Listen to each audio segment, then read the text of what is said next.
Hi everyone, so in today's video I'm going to talk about how to do efficient pushing.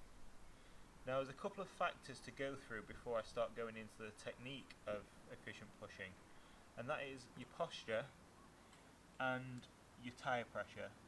I'll start with tyre pressure. So different wheelchair users and different companies will say different numbers for this, but I will go at least 60 psi in my tyres. And I'd prefer something like 100. You can tell that your tyre pressure is too low when there's a little bit of slack between where your wheel actually touches the ground. So the second thing to think about is your posture. So you can tell your posture's not great when your backside isn't touching the backrest and that your hips are not square. You can tell that by looking at your knees. If one knee comes out a bit further than the other, then you're not straight. Make sure your feet are in the right place too. So first thing I'm going to do is put my brakes on, lift myself up and then just bring myself back. Make sure that I'm set up straight and that there's no gap in between my backside and the backrest.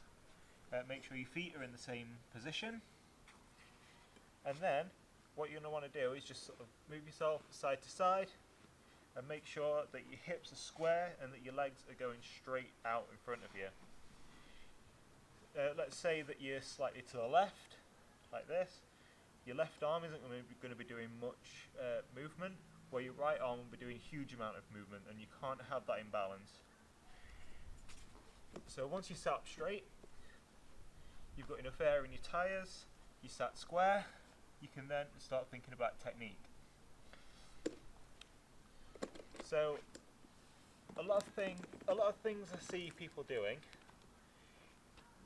when they're pushing, or when they're first starting out, is short pushes like this, and lots and lots and lots of them. Now, you can quantify efficient pushing by how many pushes it takes to go over a set distance.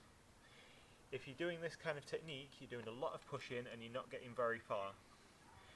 So doing this day in and day out, where you need to going where you need to be, is going to cause more wear on your shoulders, and you'll be going in for shoulder surgery at a younger age, things like that. You'll wear your shoulders out very quickly.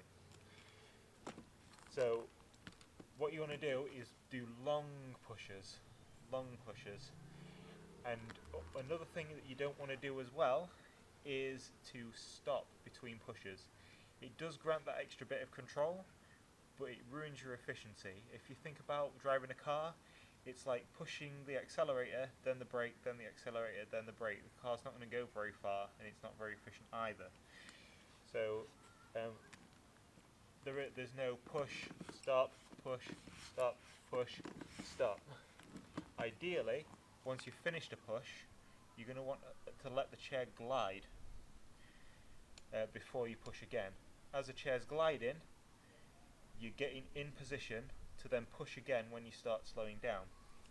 So there's 4 steps to pushing.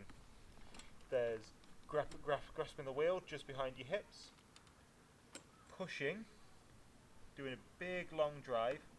When you get to the end of the drive where it feels natural that your hand is breaking away from the wheel, do a little bit of an extra flick to get that extra momentum out of that push. Then bring your hand back and get ready to push again when you start slowing down. As your hand moves back, your wheels will be gliding forward. Don't touch your wheel at all, just let your hand glide past the axle. Get ready so that when your chair starts slowing down, you can push again. So I'll do a bit of a demonstration on what that pushing technique looks like. Grab the wheel, push, allow it to glide.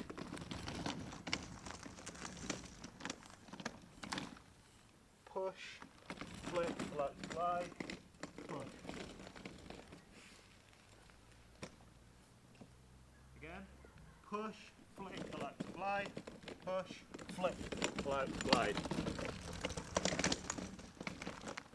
Push, flick, flick, push, flick. Push, flick, push, flick.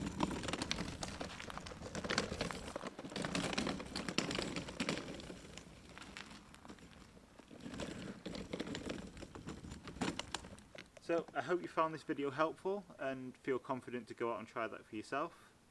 So thank you very much for watching. Bye.